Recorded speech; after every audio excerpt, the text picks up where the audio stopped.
Hey friends, welcome again to my YouTube channel tech learning. यहाँ पर आपको जो आपके टेट और सीटेट के क्वेश्चन कराए जा रहे हैं उसी की सीरीज़ में हम लोग चलते हैं। आज आपके ईवीएस के क्वेश्चंस में सही है। तो ये आपके पर्यावरण के क्वेश्चन हैं जो 15 महत्वपूर्ण क्वेश्चन होंगे और ये आपके आने वाले एग्जाम के लिए बहुत ज़्यादा इम्पोर्टेंट है। तो चलिए आपका पहला क्वेश्चन लेते हैं। पहला आपका क्वेश्चन है, भूकंप की तीव्रता मापने के यंत्र को क्या कहते हैं? तो ये आपको बताना है, फिजियोग्राफ, सीस्मोग्राफ, कार्डियोग्राफ या फिर बैरोग्राफ। तो बताइए आपका राइट आंसर क्या है इसमें। तो इसका आपका राइट आंसर होगा सीस्मोग्राफ, क्योंकि सीस्मोग्राफ से हम भूकंप को मापते हैं। चलिए नेक्स्ट आपका क्वेश्चन देखते हैं। नेक्स्ट आपका क्वेश्चन है, सूर्य से निकटतम ग्रह कौन सा है? तो आपको जो सूर्य से निकटतम ग्रह हैं उनको आपको याद कर लेना है कि क्रम वाइज कैसे कैसे हैं, क्योंकि आपको क्रम वाइज पूछा जाता है। ठीक है, तो आप बताइए इसमें राइट आंसर आपका क्या होगा? मंगल, बृहस्पति, शुक्र या बुध। तो बताइए सूर्य से निकटतम ग्रह कौन सा है? तो सूर्य से निकटतम ग्रह है आपका बुध। चलिए नेक्स्ट क्वेश्चन देखते हैं। नेक्स्ट आपका क्वेश्चन है, गिर राष्ट्रीय पार्क किस राज्य में स्थित है? तो आपको मैंने जो कराए हैं वाइल्ड लाइफ वाले, तो उसमें मैंने ये क्वेश्चन लिया था और उसमें ये आपको पता होना चाहिए कि गिर राष्ट्रीय उद्यान जो है कहाँ है। तो गिर से मैंने आपको बताया था, गिर से गुजरात, तो आपको ये याद रहेगा। तो आपका राइट आंसर हो जाएगा Gujarat. Okay friends, next question देखते हैं। नेक्स्ट आपका क्वेश्चन है, निरीक्षण विधि की विशेषता नहीं है। तो इनमें से कौन सी निरीक्षण विधि की विशेषता नहीं है, ये आपको यहाँ पर बताना है।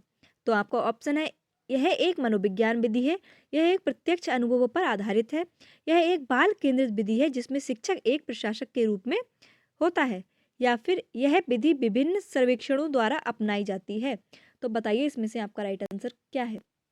तो यहाँ पर आपका राइट आंसर होगा, यह एक बाल केंद्रित विधि है जिसमें शिक्षक एक प्रशासक के रूप में होता है। तो थर्ड आपका राइट आंसर हो जाएगा। ओके, नेक्स्ट क्वेश्चन देख लेते हैं।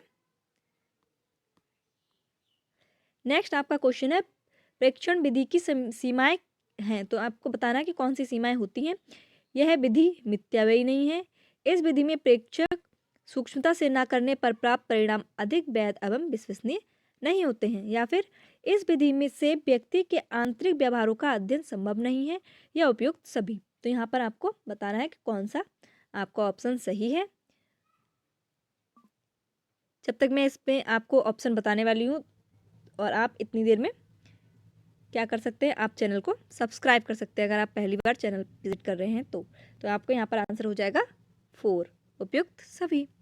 चलिए नेक्स्ट क्वेश्चन देख लेते हैं। नेक्स्ट आपका क्वेश्चन है, इकोसिस्टम की सही परिभाषा क्या है? तो यहाँ पर आपको बताना है इकोसिस्टम की परिभाषा, परस्पर क्रिया करने वाला जीव समुदाय, किसी स्थान का अजीवीय घटक, या पृथ्वी और वायुमंडल का क्षेत्र जहाँ जीव रहते हैं, या जीव समुदाय और उसके वातावरण का संतुलन तंत्र। तो बताइए यहाँ पर राइट आंसर क्या है।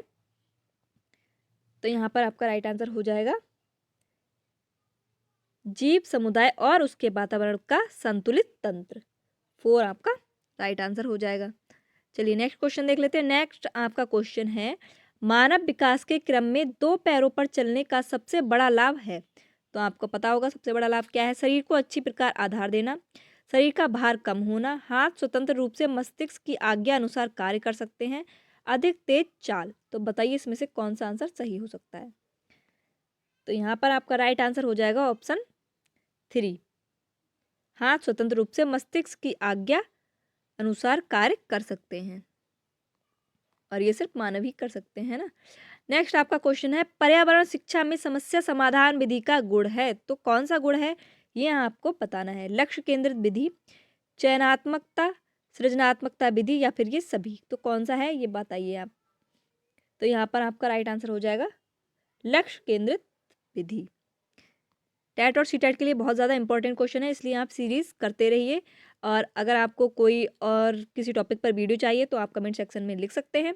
चलिए आपका यहाँ नेक्स्ट क्वेश्चन लेते हैं। नेक्स्ट आपका क्वेश्चन है, किसी परितंत्र में तत्वों का चक्रण कहलाता है। तो क्या कहलाता है? जीव भू रासायनिक चक्र, या रासायनिक चक्र, या भूवैज्ञानिक चक्र, या इनमें से कोई नहीं।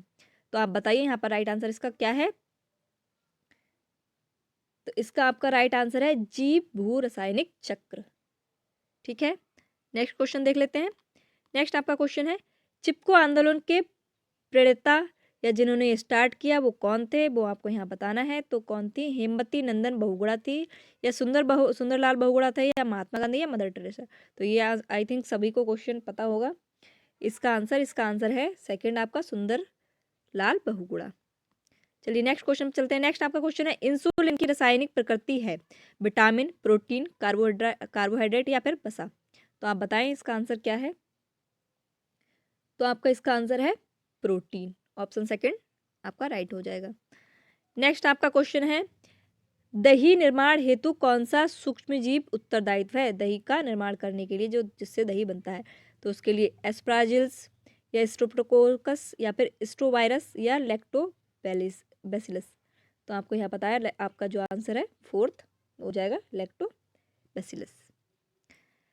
नेक्स्ट आपका क्वेश्चन है, मानव रुधिर वर्ग की खोज सर्वप्रथम किसने की। जो मानव का जो ब्लड है उसकी खोज किसने की है। लैंड स्किनर, जेनिंग्स, या पेंटिंग और एंड मास्ट, या कार्ल मार्क्स। तो आपको पता है इस तरह के क्वेश्चन पूछे जाते हैं कि कौन किसने किसकी खोज की। तो ये आपको क्वेश्चन याद करने पड़ेंगे, है ना।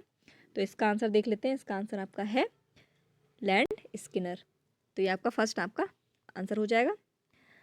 नेक्स्ट आपका क्वेश्चन है, प्याज, आलू, अदरक है, ये क्या है। जड़ है, अपस्थानिक जड़ें हैं, तना है, या सल्क पत्र है।